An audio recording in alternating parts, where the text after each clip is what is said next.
नमस्कार, मैं हूं मृत्युंजय कुमार झा और आप देख रहे हैं देश का नंबर 1 बिजनेस चैनल बाजार आज और कल में आपका स्वागत है। और आज चर्चा की शुरुआत करेंगे। जी बिजनेस ने आपको दो बड़ी खबर दिखाई थी आर्थिक पैकेज को लेकर, उन दोनों खबरों पर मुहर लग गई है। हमने आपको सबसे पहले बताया था कि पीएम आर्थिक राहत पैकेज का ऐलान करेंगे और पीएम ने ऐलान कर दिया, इस खबर पे मुहर लग गई। और उसके बाद हमने आपको ये बताया था आज कि आज के वित्त मंत्री के ऐलान में एमएसएमईज के ऊपर बड़ा फोकस होने वाला है, एमएसएमईज के ऊपर बड़ा ऐलान होने वाला है। उस खबर पे भी मुहर लग गई है। करीब करीब 4 लाख करोड़ के राहत पैकेज की घोषणा एमएसएमईज के लिए यहां पर की गई है। तो कल पीएम ने जो ऐलान किया था उसका बड़ा इंपैक्ट हमने मार्केट में आज देख लिया, बाजार में अच्छी तेजी रही। लेकिन आज जो वित्त मंत्री ने ऐलान किए हैं, इससे मार्केट को और कितना बूस्टर मिलेगा, कितनी तेजी आएगी, कहां पर तेजी आएगी और ये तेजी कितनी टिकाऊ होगी, ये हम आपको बताएंगे। और ये बताने के लिए हमारे साथ होंगे जी बिजनेस के मैनेजिंग एडिटर अनिल सिंघवी। इसके अलावा हमारे साथ एक खास मेहमान हैं, हमारे साथ हैं बाजार के जाने माने जानकार एचडीएफसी सिक्योरिटीज के विकेश शर्मा साहब। और साथ ही मेरी पूरी रिसर्च टीम तैयार है आपको बताने के लिए कि खबरों के दम पर कहां पर एक्शन दिखा है।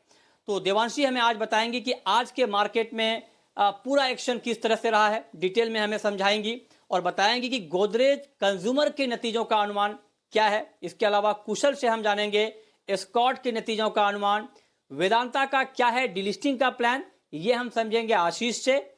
और संदीप से जानेंगे भेल में शानदार तेजी की आखिर वजह क्या है। लेकिन सबसे पहले आपको बताते हैं आज का बाजार का पूरा हाल। तो बाजार में आज प्रधानमंत्री के कल रात के ऐलान के बाद एक जबरदस्त तेजी का माहौल बना। निफ्टी 2% की तेजी के साथ 9,400 के करीब बंद हुआ। सेंसेक्स भी करीब 650 अंकों की मजबूती के साथ बंद हुआ। बैंकिंग और फाइनेंशियल शेयरों ने आज बाजार में जोश भरने में बड़ी भूमिका निभाई है और निफ्टी बैंक 750 अंकों से ज्यादा के उछाल के साथ 19,650 के करीब जाकर बंद हुआ।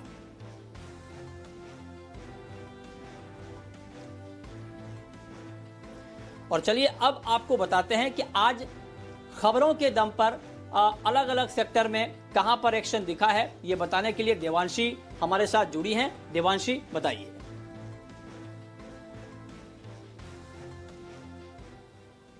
कल प्रधानमंत्री ने जो पैकेज का ऐलान किया उसके चलते आज बाजार में अच्छी तेजी देखने मिली थी और लगभग सभी सेक्टर्स में हमने देखा आज अच्छी खरीदारी आई। आप देखिए आज निफ्टी में Zee Entertainment, UltraTech Cement, Axis Bank, L and T, UPL कुछ टॉप गेनर्स रहे थे और लूजर्स की सूची काफी छोटी थी। नेस्ले, सनफार्मा, भारतीय एयरटेल, ब्रिटानिया, ये कुछ स्टॉक्स थे जहां पे हमने गिरावट देखी है। और मोस्टली आज देखिए फार्मा और एफएमसीजी के कुछ स्टॉक्स थे जहां पे लाल निशान में ट्रेड होता हुआ दिखा।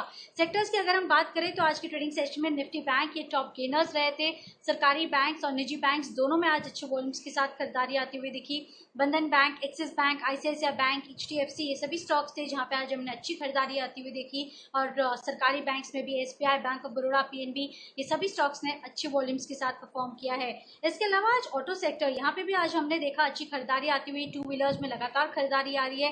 हीरो मोटोकॉर्प, इसके अलावा मारुति के नतीजों के बाद अच्छी खरीदारी। मदरसन सूमी, एमएनएम, ये सभी स्टॉक्स हरे निशान में बंद होते हुए दिखे। वहीं अगर आज हम मिड कैप्स की बात करें तो हमने देखा कैपिटल गुड्स में बीईएल और वीएचईएल, ये दोनों स्टॉक्स में अच्छे गेन्स आते हुए दिखे थे। इसके अलावा एमएनएम फाइनेंशियल, आरईसी, ये दोनों स्टॉक्स में भी अच्छे वॉल्यूम्स के साथ खरीदारी आती हुई दिखी। लाल निशान में जैसे कि मैंने कहा आज फार्मा और एफएमसीजी स्टॉक्स शामिल होते हुए दिखे। सबसे पहले अगर मैं फार्मा की बात करूं तो अरविंदो फार्मा, सन फार्मा, बायोकॉन और डीवीस लैब लाल निशान में ट्रेड करते हुए दिखे। और अगर एफएमसीजी स्टॉक्स की बात करें तो जैसे कि मैंने कहा कि आज जो लोकल कंपनीज को अब ज्यादा मोटिवेट करने की बात होती हुई दिख रही है और लोकल प्रोडक्ट्स को अब आगे बढ़ाया जाएगा। इसी के चलते हमने देखा जैसे कि नेस्ले है, पीएनजी हेल्थ केयर है, जिनके पेरेंट्स थोड़े से बाहर हैं, हेडक्वार्टर्स बाहर हैं भारत के, ये सारे स्टॉक्स में हल्के से लाल निशान में ट्रेड होता हुआ दिखा था। ओके, तो आज खबरों के दम पर कहां पर एक्शन दिखा ये आपने समझा। आगे बढ़ेंगे, अपने खास मेहमान का रुख करेंगे, लेकिन उससे पहले आपको फटाफट ये बता दें कि आज के बाजार में विदेशी संस्थागत निवेशकों ने और घरेलू संस्थागत निवेशकों ने कितनी खरीदारी या बिकवाली की है, यह आंकड़ा जरा आप देख लीजिए। तो आज एफआईज ने कैश मार्केट में 283 करोड़ रुपए की बिकवाली की है। वहीं DIIs यानी घरेलू संस्थागत निवेशकों ने 233 करोड़ रुपए की बाइंग की है।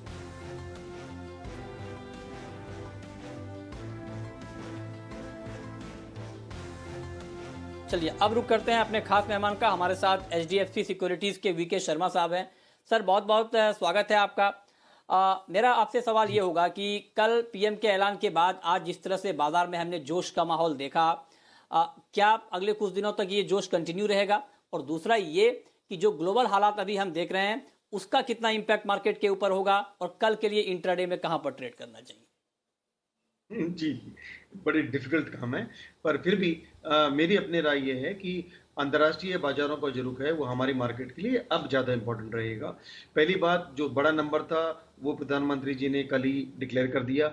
आज जिस तरह से चीज़ों का मालूम पड़ा है, उसमें मालूम पड़ा है कि गारंटी वगैरह के साथ ज़्यादा काम है और एक्चुअल कैश डोल आउट थोड़ा कम होगा। तो इसके हिसाब से मैं ये समझता हूँ कि अंतर्राष्ट्रीय बाजारों का रुझाव हमारे मार्केट के लिए ज़्यादा आवश्यक हो जाएगा। थोड़ी बहुत शॉर्ट कवरिंग अगर किसी पर्टिकुलर सेक्टर में आगे चल के अगर आती है, वो इंडेक्स को ऊपर ले जाए, ये अलग बात हो सकती है। तो फिलहाल मैं समझूंगा कि इस वक्त बाजार के अंदर जब ये समाचार आधे आ गए हैं, तो इनके अंदर जो सपोर्ट है इसको ऊपर ले जाने के लिए, वो धीरे धीरे जैसे जैसे और गति आएगी वैसे वैसे कम होता जाएगा। हाँ, इंट्राडे आपको बता दूं ओके मृत्युंजय? हाँ जी सर जी बताएं। इंट्राडे जी तो एक दिन के लिए अगर आपको लेना हो तो LNT जो 867 पे क्लोज हुआ है, आप 840 का स्टॉप लॉस रखें और 900 का टारगेट आप इसमें पा सकते हैं। स्टॉप लॉस रखना बहुत ही आवश्यक है इंट्राडे के अंदर। और जो एक पोजीशन है मृत्युंजय, उसके हिसाब से अल्ट्राटेक है 3552 पे जो क्लोजिंग है वहां पे ले लें और 3375 का इसमें स्टॉप लॉस रखें और 3835 ये टारगेट है। पोजिशनल ट्रेड हफ्ते भर का करीब 8% का ग्रोथ इसमें देखने को मिल सकता है। ओके, तो नोट कर लीजिए इंट्राडे के लिए LNT कल के बाजार में, और अगर आप पोजिशनल ट्रेड करना चाहते हैं तो आपको अल्ट्राटेक पर नजर रखनी चाहिए। ठीक है, अब आगे बढ़ते हैं। अब बात करेंगे नतीजों की। और कल एस्कॉर्ट्स के मार्च तिमाही के नतीजे आने वाले हैं। नतीजे कैसे रह सकते हैं, मुनाफा कितना रह सकता है, आय कितनी हो सकती है, ये डिटेल जानकारी के साथ हमारे सहयोगी कुशल गुप्ता हमारे साथ जुड़े हैं। कुशल बताइए। एस्कॉर्ट्स के नंबर्स जो है वो वीकर साइड पे ही देखने को मिलेंगे। मुनाफे में करीब 24% की गिरावट हम एक्सपेक्ट करके चल रहे हैं और 92 करोड़ का मुनाफा कंपनी पोस्ट कर सकती है। इसके अलावा अगर कंपनी की आय देखें तो वहां पे भी 17% का फॉल हम एक्सपेक्ट कर रहे हैं, क्योंकि इनकी जो ट्रैक्टर वॉल्यूम है वहां पर हम 20% की गिरावट जो है हमें देखने को मिली है। साथ ही अगर आप देखेंगे तो ये वॉल्यूम में गिरावट हुई है, उसके साथ साथ इनके खर्चों में भी काफी हद तक बढ़ोतरी की हुई है, जिस वजह से इनकी मार्जिन जो है वो 11.6% से घटकर अब 9.8% हो सकती है इस तिमाही में। तो कहीं ना कहीं इसका जो इम्पैक्ट है ओवरऑल वो आपको मुनाफे में भी आता हुआ नजर आएगा। जैसा कि मैंने आपको बताया कि इनकी जो अन्य आय है वहां पर 30% की बढ़त हुई है, पर थोड़ा सा वहां पर बेनिफिट जो है इसका मुनाफे में आता हुआ नजर आएगा। पर ओवरऑल अगर आप देखेंगे तो मुनाफा जो है करीब 24% की गिरावट रह सकती है। तीन चीजें यहाँ पर इंपॉर्टेंट है। एक तो ट्रैक्टर की मांग पर कैसा आउटलुक रहेगा, दूसरा जो कुबोटा के साथ पार्टनरशिप इन्होंने की है वहां से कितना फायदा या नुकसान देखने को मिला है, उस पर मैनेजमेंट की क्या कमेंट्री रहती है, और तीसरा FY21 के लिए जो भी इनकी कैपिटल एलोकेशन पॉलिसी है वहां पर कैसा चेंज होता है, क्या कमेंट्री रहती है। ये तीन चीजें जो है बेसिकली इनके नतीजों में देखना काफी इंपॉर्टेंट रहेगा। ओके, आप शर्मा जी अभी आपने सुना कि क्या अनुमान है एस्कॉर्ट्स के नतीजों को लेकर के, तो ये जो अनुमानित आंकड़े अभी हमने बताए हैं इसको देखते हुए आपका नजरिया क्या बन रहा है एस्कॉर्ट्स के ऊपर? जी, एस्कॉर्ट्स पे कवरेज नहीं है तो इस पे मैं कमेंट नहीं कर पाऊंगा, लेकिन ये जरूर कहूंगा कि ये जो नंबर्स अगर आते हैं तो आगे के लिए इस कंपनी के लिए ऑब्वियसली अच्छे हो सकते हैं, बिकॉज जो भी बुरे नंबर्स हैं वो इसी क्वार्टर के अंदर आ रहे हैं और अगले क्वार्टर में भी थोड़े आ सकते हैं, लेकिन तब तक ऑब्वियसली जो नई फसल है वो आ जाएगी और काफ़ी पैसा भी जो इनके फसल का है, जो लोगों ने अभी रबी क्रॉप का काटेंगे उसका इनको अगले में मिलेगा, तो अगले में भी अगले सीजन में भी थोड़ी और बाइंग इनकी ट्रैक्टर्स की हो सकती है, लेकिन इस पे अकेला कवरेज नहीं है। तो रिजल्ट्स के ऊपर मैं समझता हूँ कि ये बाजार इसके ऊपर कोई खास रिएक्शन नहीं देगा। ज़्यादातर इस बात पे डिपेंड करेगा कि अंतर्राष्ट्रीय रुख कैसा है बाजारों का। ठीक है, ओके, आगे बढ़ते हैं। अब रुक करते हैं एक और अहम खबर का। खबर यह है कि वेदांता की शेयर बाजार से डीलिस्टिंग की योजना है। जी हाँ, आप ठीक सुन रहे हैं, डीलिस्टिंग की योजना है। 18 मई को कंपनी की बोर्ड बैठक में इस प्रस्ताव पर विचार होगा। लेकिन कंपनी ने आखिर ये प्लान क्यों बनाया है, क्यों डीलिस्टिंग की योजना बनाई है, ये डिटेल रिसर्च के साथ हमारे सहयोगी आशीष चतुर्वेदी हमारे साथ जुड़े हैं। आशीष, बताइए। देखिए, प्रमोटर ग्रुप ने डीलिस्टिंग का फैसला लिया है आकर्षक वैल्यूएशन और हिंदुस्तान जिंक में जो इनकी करीब 65% हिस्सेदारी है, वहां से कंपनी को भारी भरकम डिविडेंड से आती है। इसी साल अगर आप देखें तो 4,525 करोड़ की डिविडेंड से आय आई है कंपनी को, जिसे वो दूसरे शेयर होल्डर्स के साथ साझा नहीं करना चाहते हैं। इसलिए अब इन्होंने निर्णय लिया है कि अब इसे प्राइवेट लिमिटेड में कर दिया जाएगा कन्वर्ट, और ये डीलिस्टिंग की प्रक्रिया लेके आएंगे। कल कंपनी ने एक्सचेंज को एक नोटिफिकेशन जारी करके ये बताया कि 87.50 के भाव पर ये एक ऑफर लेके आना चाहते हैं, जहां पर जो दूसरे निवेशक हैं इनसे ये हिस्सेदारी खरीद लेंगे और कंपनी को प्राइवेट किया जाएगा। लेकिन मौजूदा स्थिति के हिसाब से अगर आप देखें तो ये राह थोड़ी सी मुश्किल नजर आएगी, क्योंकि वेदांता जो है उनके प्रमोटर ग्रुप के पास करीब 50% हिस्सेदारी है और 50% नॉन प्रमोटर ग्रुप यानी पब्लिक के पास है। लेकिन इस नॉन प्रमोटर ग्रुप में अगर आप देखें तो बड़ा हिस्सा जो है वो संस्थागत निवेशकों के पास है। मिसाल के तौर पर अगर आप म्यूचुअल फंड्स देखें तो म्यूचुअल फंड्स की कुल हिस्सेदारी जो है करीब 11% है, विदेशी निवेशक की 15%, LIC 6%, सिटी बैंक करीब 4% है। ये काफी स्मार्ट इन्वेस्टर माने जाते हैं। ये 87.50 पे वेदांता के स्टॉक को टेंडर नहीं करेंगे और वैल्यूएशंस भी यही इशारा कर रही हैं, क्योंकि अगर आप 52 हफ्तों के उच्चतम स्तर से देखें स्टॉक लगभग 50% नीचे आ चुका है। साथ ही जो ऑल टाइम हाई है वो करीब 483 रुपए का है, यानी वहां से तो 83% की गिरावट देखने को मिल चुकी है। अन्य वैल्यूएशन के जो पैरामीटर्स हैं वो भी यही इशारा कर रहे हैं कि जो इंडिकेटिव प्राइस प्रमोटर ने दिया है वो काफी नीचे का है। मिसाल के तौर पर आप FY19 के अंत तक कंपनी की बुक वैल्यू देखें तो वही करीब 178 रुपए की है। एंटरप्राइज वैल्यू प्रति शेयर का अगर आप आकलन करके देखें तो करीब 191 रुपए 15 पैसे के आसपास इनकी एंटरप्राइज वैल्यू प्रति शेयर आती है। यानी अगर कंपनी को इस डीलिस्टिंग प्रक्रिया को सफल करना है तो इंडिकेटिव प्राइस को बढ़ाना होगा, और ये भी हो सकता है कि इसको यहाँ से दुगना करना पड़े, तभी इसमें जो बड़े संस्थागत निवेशक हैं वो रुचि लेंगे, क्योंकि 90% जब पूरी हिस्सेदारी प्रमोटर के पास आ जाएगी, जो पब्लिक है वहां से करीब 40% वो टेंडर कर देंगे डीलिस्टिंग में, तभी ये प्रक्रिया को सफल माना जाएगा। और हिस्टोरिकली भी अगर आप देखें तो जितनी भी अभी तक डीलिस्टिंग की सफल प्रक्रिया हुई है वहां पर जो बेस प्राइस से लेके डीलिस्टिंग प्राइस है उसमें काफी ज्यादा बदलाव किया गया, उसे काफी ज्यादा बढ़ाया गया, तभी निवेशकों ने अपने जो शेयर्स हैं उसमें टेंडर किए। मिसाल के तौर पर आप पोलारिस को देखिए, जहां पर बेस प्राइस 232 का था लेकिन डीलिस्टिंग हुई 480 रुपए, यानी बेस प्राइस से करीब 110% ऊपर। SR ऑयल 146 का बेस प्राइस था, डीलिस्टिंग हुई 262 रुपए पे, यानी 80% की अपसाइड के ऊपर। यानी स्थिति साफ है कि अगर प्रमोटर को डीलिस्टिंग की प्रक्रिया को आगे बढ़ाना है तो इंडिकेटिव प्राइस को लगभग दुगना करना होगा, तभी जाके जो निवेशक हैं वो इस डीलिस्टिंग की प्रक्रिया में रुचि लेंगे। ओके, तो ये डिटेल में आपको आशीष ने समझाया कि आखिर ये प्लानिंग क्यों हुई है। अब शर्मा जी, आपसे जानना चाहता हूँ इस खबर के ऊपर, जो वेदांता को लेकर खबर है डीलिस्टिंग की, आपका रिएक्शन क्या होगा?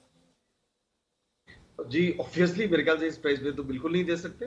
इन्वेस्टर को ये स्टॉक रखना चाहिए, और एक कॉमन सेंस के हिसाब से मैं इसमें कमेंट कर रहा हूँ। और दूसरी बात ये है कि हिंदुस्तान जिंक की सरकार के पास 29% होल्डिंग है।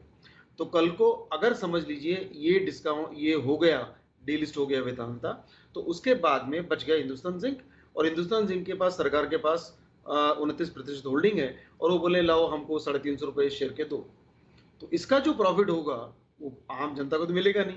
तो इसके अंदर आप जो बुक वैल्यू आपने लेके आए हो उसमें थोड़ा ये भी हिसाब किताब देखना चाहिए इनका, कि इसका ओवरऑल मेरे ख्याल काफी हद तक पकड़ ली होगी, लेकिन फिर भी अगर ये प्राइस ज्यादा ऊंची पे आती है तो ऑब्वियसली यहाँ पे नुकसान होगा इन्वेस्टर का, अगर उन्होंने पहले बेच दिया हो तो मेरे ख्याल से ये बिल्कुल कोई भी चांस नहीं है इसका करंट भाव के आसपास होने का। भाव इनको काफी बढ़ाना पड़ेगा। ओके, ठीक है, ये आपने बहुत डिटेल में समझाया कि अभी करना क्या चाहिए इन्वेस्टर्स को। आगे बढ़ते हैं। भेल के शेयर में आज जबरदस्त तेजी का माहौल रहा। आखिर इतनी बड़ी तेजी इसमें क्यों आई है, ये समझाने के लिए, ये बताने के लिए हमारे सहयोगी संदीप ग्रोवर हमारे साथ जुड़े हैं। संदीप, बताइए इतनी बड़ी तेजी के पीछे क्या वजह है? देखिए, कल पीएम मोदी ने जो 20 लाख करोड़ रुपए के पैकेज की बात करी है, उससे कई सारी इंडियन कंपनी से, खासतौर पे सरकारी कंपनी, जिनको फायदा होगा। क्योंकि आप देखिए, ये जो पैकेज की बात की गई, इसमें लैंड, लेबर, लिक्विडिटी से जुड़े हुए जो रिफॉर्म्स हैं उसके ऊपर खासतौर पे फोकस किया जाएगा। और आपको याद होगा, हाल ही में इस कंपनी ने, यानी कि BHEL ने MNCs जो हैं उनको भारत में प्लांट लगाने का न्योता दिया था। मेक इन इंडिया के तहत जो ग्लोबल मैन्युफैक्चरिंग कंपनी है उनको ये न्योता दिया गया था। और आपको बता दें, इंडिया में इनके करीब 16 ऐसे मैन्युफैक्चरिंग प्लांट्स है जहां पे इन्होंने पार्टनरशिप के लिए जो प्रस्ताव है वो सामने रखा था। करीब 16,500 एकड़ का लैंड बैंक है इनका, जो कि माना जा रहा है कि काफ़ी ज़्यादा उसकी वैल्यू है। और इसी चीज़ को लेके कुछ ब्रोकिंग हाउसेस पॉजिटिव भी होते हुए दिखे हैं। आपको बता दें, इन्होंने उत्पादन प्लांट में हॉस्पिटल, स्मार्ट सिटी के लिए प्रयोग की जो योजना है, कहीं ना कहीं वो बनाई है अपने लैंड बैंक के ऊपर। इसके अलावा EVs के लिए जो लिथियम बैटरी, टीवी और मोबाइल फ़ोन, उसके लिए भी LCD पैनल बनाने के ऊपर इनका काम जारी है। तो उस लिहाज से देखा जाए तो काफ़ी ज़्यादा प्रोडक्टिव ये जो इन्होंने न्योता दिया था अब साबित होता हुआ दिखेगा, जब मेक इन इंडिया पे दोबारा वापस फोकस होता हुआ दिखेगा। इनफैक्ट इसके ऊपर एक CLSA की रिपोर्ट भी आई है, जिसमें उन्होंने खरीदारी की राय बरकरार रखते हुए 40 रुपये का लक्ष्य दिया है, जो कि मौजूदा भाव से भी आप देखें तो करीब 50% के आसपास का अपसाइड आपको नजर आएगा। और उनका ये कहना है कि ये जो 16,500 एकड़ के आसपास का लैंड बैंक है, उसमें से 50% के आसपास तो ये यूज ही नहीं करते हैं। और उसकी जो वैल्यू है वो इनकी जो मौजूदा मार्केट कैप है करीब 9,500 करोड़ के आसपास की, उससे कहीं ज्यादा है। कंजर्वेटिवली अगर आप 1 करोड़ प्रति एकड़ के आसपास की लैंड वैल्यू भी पकड़े, जो कि बहुत कंजर्वेटिव है, तो भी इनकी जो लैंड की ही वैल्यू है वो करीब 16,500 करोड़ के आसपास की बनती है। जबकि आज का मार्केट कैप आप देखिए, 25% की तूफानी तेजी के बाद वो महज 9,500 करोड़ रुपए के आसपास का तो अंडर वैल्यूड शेयर है। और कल के जो पैकेज की बात हुई उससे बड़ा फायदा होने की उम्मीद है, जिस वजह से शेयर में आज तूफानी तेजी बनी। ओके, और अब वक्त है ये जानने का कि कल के लिए आपकी रणनीति बाजार में होनी क्या चाहिए। और ये बताने के लिए जी बिजनेस के मैनेजिंग एडिटर अनिल सिंघवी हमारे साथ जुड़ चुके हैं। अनिल जी, बहुत बहुत स्वागत है आपका कार्यक्रम में। कल जब पीएम का ऐलान हुआ था तो उसके बाद आपने कहा था कि आज बाजार में बड़ी तेजी का माहौल बनेगा, वो तेजी का माहौल बन गया है। अब FM के बूस्टर डोज के बाद आगे अब बाजार की चाल आप क्या देख रहे हैं? कल के लिए क्या रणनीति बनानी चाहिए? नतीजे देखिए, आज जो कुछ भी है ना, वित्त मंत्री ने ऐलान किया है ना, वो ज्यादातर छोटी कारोबारियों के लिए, MSMEs के लिए, ठीक है। तो MSMEs के लिए जब वित्त मंत्री का ऐलान है तो इसका मतलब क्लियर कट है कि सरकार की प्रेफरेंस क्लियर है कि वो नीचे के तबके के जो बिजनेस हैं वहां से शुरू करके बड़े बिजनेस में जाना चाहते हैं। तो पॉइंट सिंपल है कि आप अगर अर्थव्यवस्था को मजबूत करना है तो ये मजबूती आपको पूरी तरह से निचले स्तर से लानी पड़ेगी। तो ये प्रोसेस जो सरकार ने सोची है ये बहुत ही बढ़िया है। पैकेज भी अच्छा है। इसके अलावा देखिए, रियल एस्टेट को राहत देने की कोशिश की है, कंस्ट्रक्शन एक्टिविटी जहां पड़ी है वहां राहत देने की कोशिश की है। इसके अलावा आप देखिए, डिस्काउंट के लिए 9,000 करोड़ का पैकेज, PFC, RSC आज वैसे भी भागे, थोड़े और भागेंगे। और मुझे के लिए आप ये कहते हैं 3 लाख करोड़ के पैकेज की उम्मीद थी, 2 दिन से बात चल रही थी, वो ठीक है उम्मीद, लेकिन पैकेज का जो स्ट्रक्चर है वो बढ़िया है। NBFC के लिए भी थोड़ी सी लिक्विडिटी की बात है। अब ये है कि चूंकि कल अब किस तरह ग्लोबल मार्केट करते हैं वो तो नहीं हो, लेकिन मेरा ये समझना है 9,300, 9,350 निफ्टी पर मजबूत सपोर्ट है और 9,550, 9,600 ये ऊपर की रेंज है। तो देखते हैं इस रेंज के बाहर की तरफ निकल पाता है। एक और इंटरेस्टिंग चीज ये भी है नतीजे कल वायदा करोड़ कैफे की एक्सपायरी भी है और थोड़ा मामला है। और कल फिर से वित्त मंत्री की प्रेस कॉन्फ्रेंस भी होगी किसी एक सेक्टर को लेकर। तो ढेर सारा एक्शन है, ढेर सारी खबरें हैं। मेरा ये समझना है कि आप रेंज को ट्रेड कीजिए आराम से, कोई दिक्कत नहीं। जैसे 9,600, 9,700 की रेंज में आता है वहां थोड़ा बेचकर वापस नीचे में लीजिए। 9,200, 9,300 की रेंज में सपोर्ट है। बैंक निफ्टी का जहां तक सवाल है 19,000 के आसपास सपोर्ट है, 20,000 के आसपास रुकावट का लेवल है। तो इस रेंज को आपको ट्रेड करना है, सिंपल।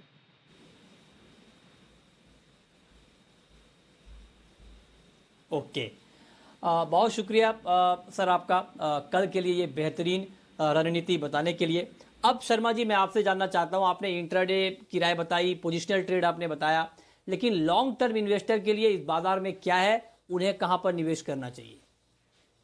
जी, फार्मा सेक्टर आप देख ही रहे हैं कि फार्मा सेक्टर अच्छा परफॉर्म कर रहा है। हालांकि ये समझना चाहिए कि ऐसे वक्त में जब बाकी सभी दुकानें बंद हैं, फार्मा की दुकानें खुली रही हैं, लेकिन फिर भी उनकी बिक्री उतनी हद तक नहीं हुई है जितनी पहले होती थी। तो ऐसे में भी थोड़ा करेक्शन कहीं पे अगर हो तो उसको अपॉर्चुनिटी लेना चाहिए स्टॉक को लेने के लिए। ये जनरल राय फार्मा पे। अब जो मेरा पर्टिकुलर स्टॉक है ऑरबिंदो फार्मा, ये आज ही सुबह हमारे इंस्टीट्यूशन ने इस पे एक बाय निकाला है। वो टीम जो है वो इंस्टीट्यूशनल टीम है, संस्थागत निवेशकों के लिए है। अगर इसको लेना चाहें स्मॉल निवेशक तो वो भी ले सकते हैं।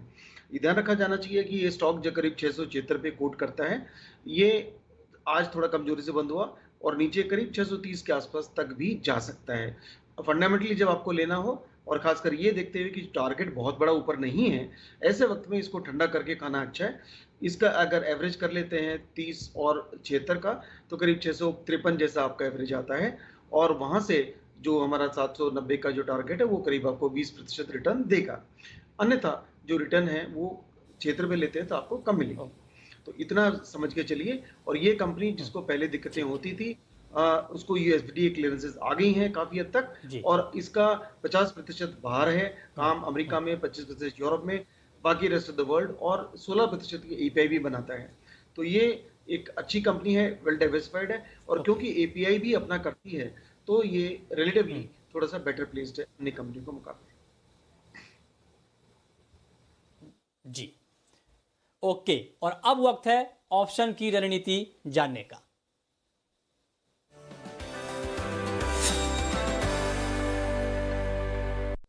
और ऑप्शन की स्ट्रेटेजी बताने के लिए हमारे साथ हैं एसएमसी ग्लोबल के नितिन मुरारका।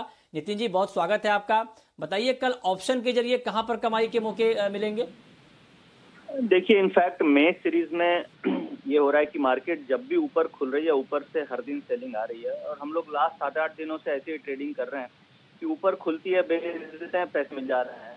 तो वही स्ट्रेटजी हम कल भी रखें, वो कल एक्सपायरी है, तो अगर ऊपर खुले तो वापस से बेच के चलना चाहिए, क्योंकि लास्ट 8 दिन में एक भी दिन ऐसा नहीं हुआ कि ऊपर खुलने के बाद ऊपर गई है, हर दिन ऊपर खुल के नीचे ही आ रही है। तो इसीलिए जो ऑप्शन की स्ट्रेटजी मैंने निकाली है कि जिस लेवल पे भी खुलती है वहां की आप पुट ऑप्शन ले लें, और उसके नीचे 100 पॉइंट नीचे की 2 पुट ऑप्शन बेच दें जो भी लेवल खुले। तो उसमें क्या एक स्प्रेड क्रिएट हो जाएगी और उसमें आपको प्रॉफिट मिलना चाहिए। ये ऑब्जेक्टिव यही है कि जहां खुले वहां से नीचे जाने की उम्मीद लगती है, और एक्सपायरी कल है तो मुझे लग रहा है एक्सपायरी 9400 या 9350 की तरफ हो सकती है। और अगर स्टॉक वाइज देखें तो एक हिंदुस्तान लीवर है जो मुझे वीक लग रहा है, जिसमें आज भी सेलिंग प्रेशर काफी था। तो हिंदुस्तान लीवर करीब 1970 की तरफ नीचे फिसल सकता है, और इसमें 2020 का स्टॉप लॉस रख करके बिकवाली करके चलना। ओके, ठीक है, ओके, बहुत शुक्रिया नितिन जी आपका, वीके शर्मा साहब आपका, और साथ ही मेरी पूरी रिसर्च टीम का बताने के लिए कि आज का बाजार कैसा रहा, क्यों रहा, और कल के बाजार में कहां पर कमाई के मौके बनेंगे। तो फिलहाल इस बुलेटिन में इतना ही।